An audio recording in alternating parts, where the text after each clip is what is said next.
I don't think she'll come see the dead at my invitation. So bring the dead to her. You guys are going where to capture what?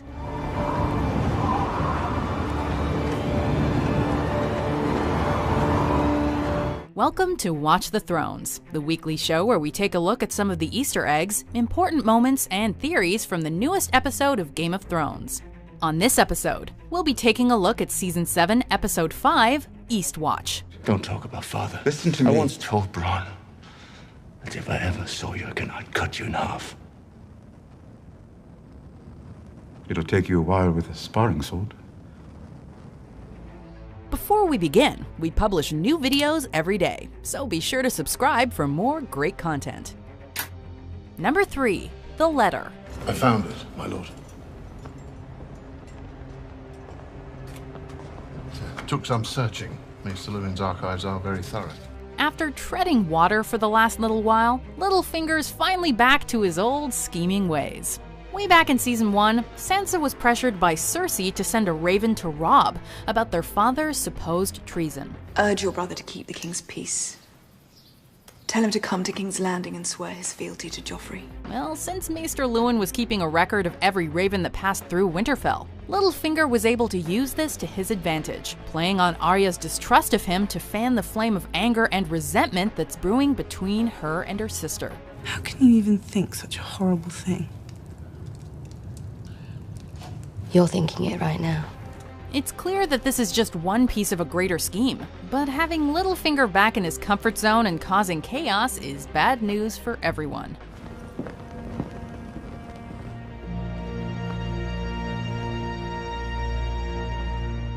Number 2, Like Father, Like Son. Your Grace, this is Name's Gendry, Your Grace.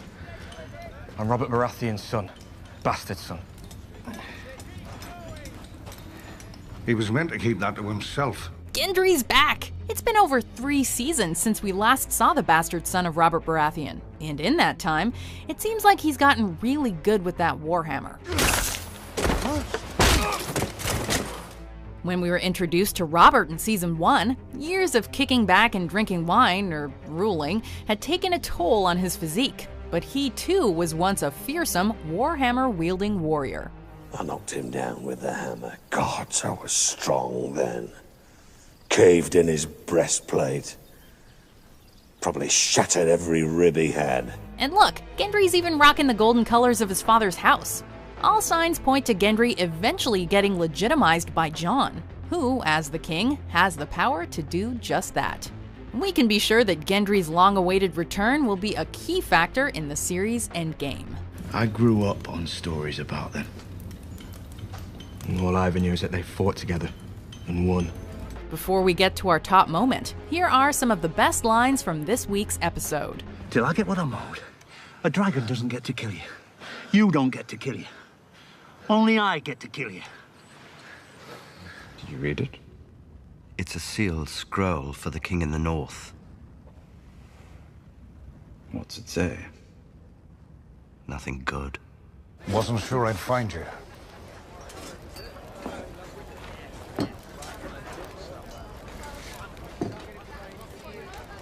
Thought you might still be rowing.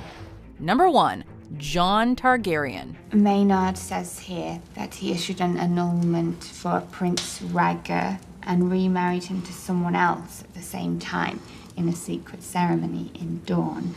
Is that a common thing in the South? These maesters. Okay, so maybe you didn't miss this, but Sam certainly did. We knew Sam and Gilly would find something noteworthy in their study sessions over the course of this season, but this is absolutely huge, and one of the biggest revelations of the season thus far, maybe even the series. What her father did to your family, that was unspeakable. What Rhaegar Targaryen did to your sister, the woman I loved. Contrary to the widely believed narrative of Robert's rebellion, it seems Rhaegar didn't kidnap Lyanna Stark after all. They ran off together. The next time we see each other, we'll talk about your mother. I promise. Since the marriage was made official before Jon was born, he was never a bastard at all. On top of that, he's actually the true heir of the Targaryen dynasty. and is technically in front of Dany in terms of their claims to the Iron Throne. However, the name Jon doesn't exactly fit with the pantheon of Targaryens, so expect Jon's true Targaryen name to be revealed in the future. They're beautiful, aren't they? Wasn't the word I was thinking of, but yes, they are. Do you agree with our picks? Check out these other great clips from WatchMojo and subscribe for new videos every day.